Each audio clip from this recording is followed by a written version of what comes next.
There's a point in every relationship where something in you pulls back. Not a decision, just a movement, like a door that closes on its own. You like people.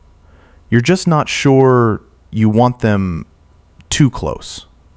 And the thing is, that's not coldness. That's not damage. That's a pattern that formed for very specific reasons. And once you understand those reasons, it starts to make complete sense.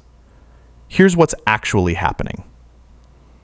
It started with experience.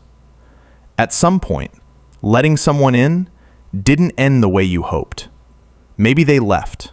Maybe they changed. Maybe the closeness itself became what hurt. So you adapted. You learned to keep a little distance, just enough that if something goes wrong, you haven't given too much away. That's not avoidance. That's a nervous system that took notes. But it goes deeper than that. For some people, the closer they get to someone, the more of themselves they lose. Their preferences shift. Their boundaries blur. Their own needs start to matter less.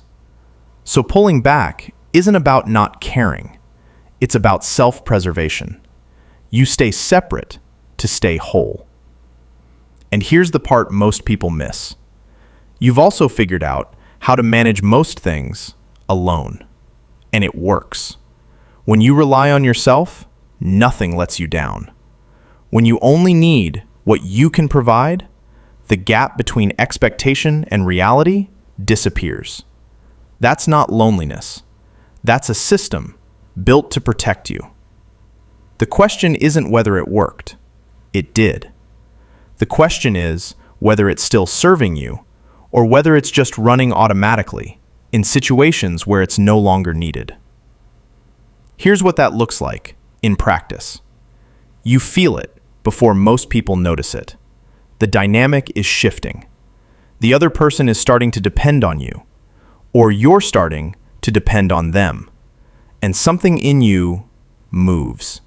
A small, quiet step back. Not dramatic, just enough. Some people call this a distancing maneuver. You call it needing space. Both are true. Avoiding attachment doesn't mean you don't want connection. It means you want it on terms that feel safe, that keep you intact, that don't require giving up the parts of yourself you've worked hardest to protect. That's not cold, that's careful. Which of these felt most like yours? If this named something you've been doing, subscribe. There are more patterns like this one.